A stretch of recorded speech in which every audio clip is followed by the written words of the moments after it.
Alright, so you have a Panasonic inverter microwave and it's smoking. You're gonna have smoke on this area. Alright, so today I'll be showing you the danger in Panasonic inverter microwave. Alright, so this is a Panasonic inverter microwave. As you can see, it don't have the transformer. Alright, so this is a transformer.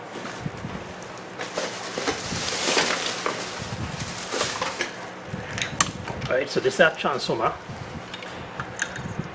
from a microwave oven. And you can see normally the transformer will be right here. And this one don't have the transformer. This have a circuit board. That's why they call this inverter microwave. So that we replace the transformer and they put a circuit board. And the danger in Panasonic inverter microwave is this whole circuit board is catch a fire. You see this part right here? The winding inside here, this will catch a fire. So when this catch a fire, chances are this can probably burn, probably catch a fire too.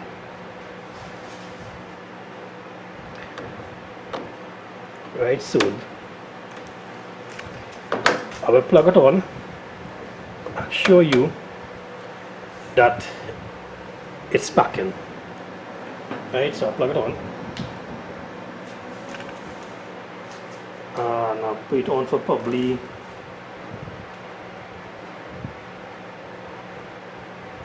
5 seconds.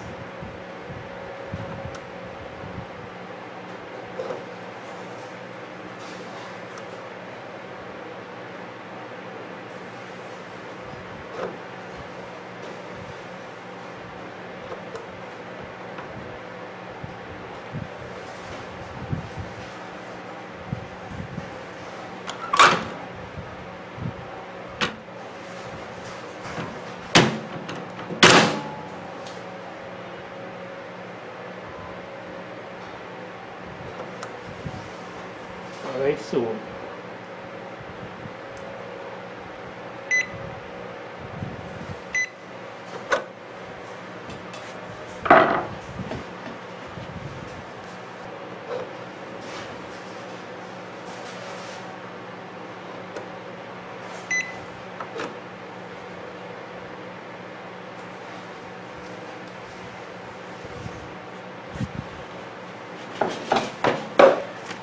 alright, so it's not coming on.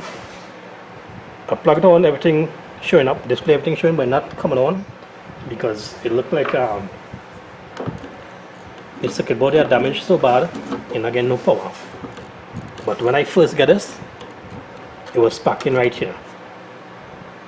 Right inside here was sparking. So this is one of the main reasons why a Panasonic inverter microwave is dangerous to have, because most of the time the circuit boards go. And when the circuit board gone, to replace the circuit board is very expensive. In other words, you have to throw away this and buy another microwave, but not a Panasonic inverter microwave, a good microwave. As always, thanks for watching my videos. Don't forget to like, subscribe, share, leave a comment below. Until next time, Mr. Fix It 360 saying good luck with all your repairs.